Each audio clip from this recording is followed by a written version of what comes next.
April the 30th, Michael Vaughn with Brian Acker behind his computer screen. Brian, there's events in the news I want to talk to you about today, and Greece once again. The debt situation in Greece is all the headlines. Your views on this? It's just a headline that I'll use.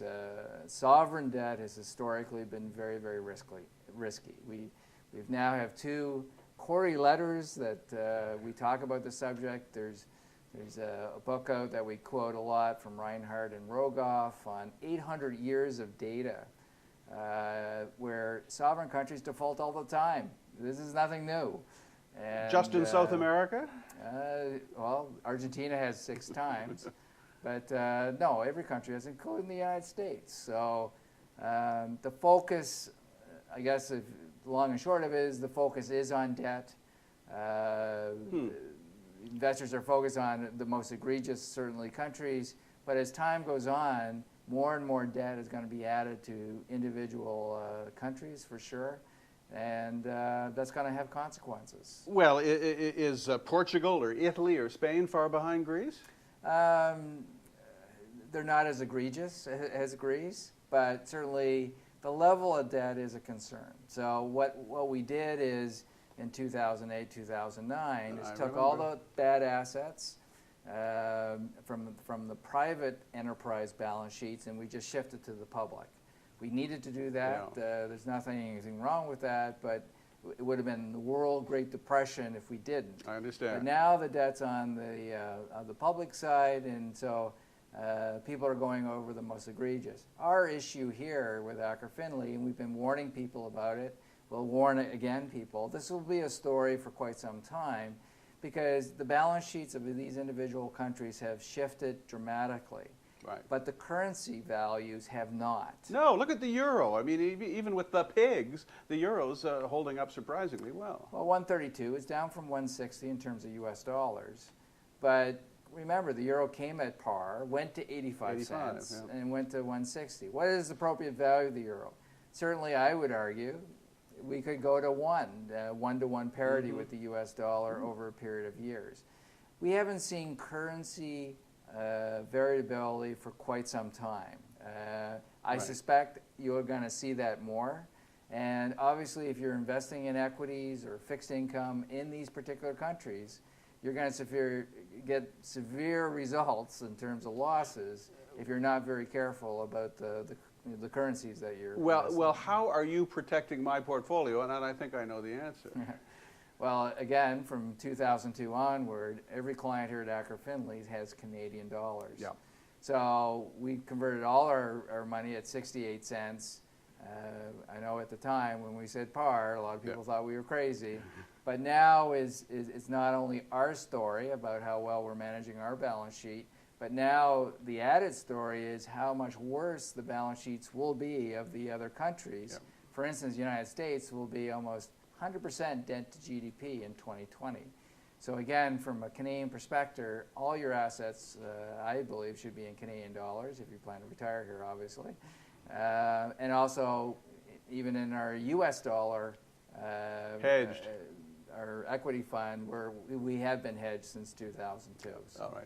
Also in the news, Goldman Sachs, civil charges, yes. Criminal charges, perhaps.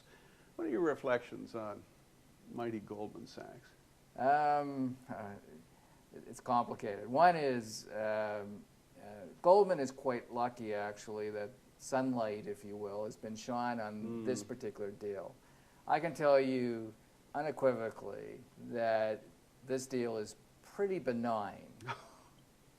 I've seen deals out there they were just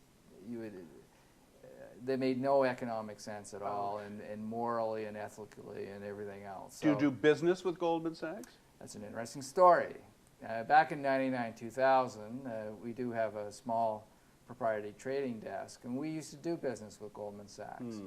So again, we would buy U.S. securities through Goldman, had a good relationship, but we noticed over time that we would used to get very bad fills. So we used to call down, I used to call down and say, okay, our fills are god-awful. And they would say, well, we're restricted on this particular stock, so we can't make a market on that. I go, okay. So why don't you show me every morning a sheet where what stocks you're restricted on, because we could actually go elsewhere. Oh, we can't do that because that would tip you off in terms of what we're doing with the house money. Yeah, corporate finance work that we may be doing for this particular company. So it never made any sense. The issue is they wear so many hats. Yeah. Huge conflicts. So we decided at that time we didn't like the ethical stuff that they were Good for you. giving us. So we've dropped Goldman certainly from our business, but that's on the stock side. On the fixed income side, investors have to know that's the Wild West. Yeah. They can do anything and everything. It's very lightly regulated. And I think Goldman is lucky that this deal was highlighted as opposed to some of the most egregious deals, which would probably turn your stomach. So, and again, I think they're okay. They survived the other day for the next day. But the thing is, I think with this new financial bill, I think like a Goldman perhaps should be broken up. There's just too many conflicts. It's been that for such a long period of time. We're kind of used to it, but they should be broken. Interesting reflection. Okay, we're running long. Great performance in the U.S. fund this month. Good performance in the Canadian fund this month. Highlights? Highlights are the U.S. continues to be strong. We're up 13, 14% for the year to date. Against the index, which was what, 5? Under 5. Yep. So that continues strong. Canada, we're right around benchmark. We're probably 1%, 1.5% less than the benchmark as of this morning, year to date. So we continue on the strong path that we have been since 2009, since March of 2009. I would think there'd be a tidal wave of new money into the value funds today. It's lonely. It's lonely in the equity. But rewarding. It is rewarding. People are, for whatever reason, again, when we look at the crash of 2008, it was all on fixed income. Yeah. The companies today are probably in the best shape that certainly I've seen them, and valuation-wise, probably the cheapest I've seen them for quite some time. But people persist on going to the fixed income world where trillions were lost, and totally put it in shun that the equity sovereign debt. world. Go to the sovereign debt or whatever.